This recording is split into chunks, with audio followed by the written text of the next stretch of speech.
ভৌগোলিক কারণে বাংলাদেশের মধ্যে অত্যন্ত গুরুত্বপূর্ণ জেলা হচ্ছে কুমিল্লা। কুমিল্লা এমন একটা জায়গায় রয়েছে এবং কুমিল্লার আশেপাশে যে জেলাগুলো রয়েছে কুমিল্লা, চাঁদপুর, নোয়াখালী, লক্ষ্মীপুর, ফেনী, ব্রাহ্মণবাড়িয়া, এই ৬ জেলার মধ্যমণি হচ্ছে কুমিল্লা। বাংলাদেশের মধ্যে কুমিল্লা অত্যন্ত গুরুত্বপূর্ণ, তাই এবার কুমিল্লায় চালু হলো দেশের প্রথম স্বয়ংক্রিয় জ্বালানি বিপণন ডিপো, যেখান থেকে সরবরাহ করা হবে কুমিল্লা অঞ্চলের ৪ জেলায়। দেশের প্রথমবারের মতো স্বয়ংক্রিয় অটোমেটিক জ্বালানি বিপণন ডিপোর কার্যক্রম গতকালকে কুমিল্লাতে উদ্বোধন করা হয়েছে। পেট্রোলিয়াম কর্পোরেশন উদ্যোগে চালু করা হয় এই ডিপো। এই ডিপো থেকে কুমিল্লা, লক্ষ্মীপুর, ফেনী এবং নোয়াখালীতে পেট্রোলিয়াম জ্বালানি সরবরাহ করা হবে। বুধবারে কুমিল্লা জেলার বড়ুয়া উপজেলার কুমিল্লা চাঁদপুর আঞ্চলিক মহাসড়ক সংলগ্ন মগবাড়ি এলাকায় ডিপোটির আনুষ্ঠানিক উদ্বোধন করা হয়।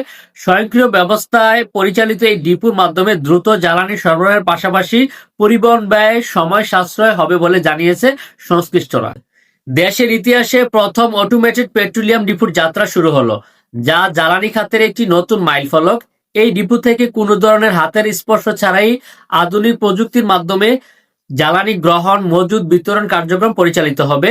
এতে কুমিল্লা ও আশেপাশের জেলাগুলোতে দ্রুত সময়ে জ্বালানি সরবরাহ নিশ্চিত হওয়ার পাশাপাশি পরিবহন ব্যয় উল্লেখযোগ্যভাবে কমে আসবে।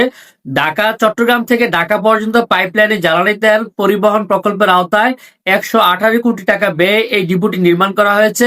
কুমিল্লা ডিপো থেকে ডিলার ডিস্ট্রিবিউটরের কাছে ডিজেল, পেট্রোল, অকটেন সরবরাহ করবে ৩টি বিতরণ কোম্পানি: পদ্মা অয়েল মিলস, মেঘনা oil mills, Jamuna oil mills. পুরো ডিপো অপারেশন তত্ত্বাবধানে থাকবে পদ্মা অয়েল পিএলসি। চট্টগ্রামের প্রধান স্থাপনা থেকে ভূগর্ভস্থ পাইপলাইনের মাধ্যমে জ্বালানি তেল সরাসরি ডিপোতে আসবে। এই প্রকল্পের বাস্তবায়ন করেছে সেনাবাহিনী।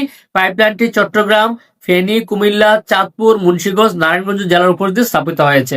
আমার মনে হয় এবার আমাদের আশেপাশের জেলাগুলো থেকে কিছু জেলার লোকজন যারা আসলে কুমিল্লাকে বয়কট করতে চায়, তারা কি এখান থেকে তারা জ্বালানি সরবরাহ নিবে কিনা আমি জানি না। তো ভিডিওটি শেয়ার করে সকলকে দেখার সুযোগ করে দিবেন এবং আপনারা আপনাদের মন্তব্য জানাবেন, আপনারা আসলে জ্বালানি এখান থেকে ব্যবহার করবেন কিনা। এখানে শেষ করছি। আল্লাহ হাফেজ।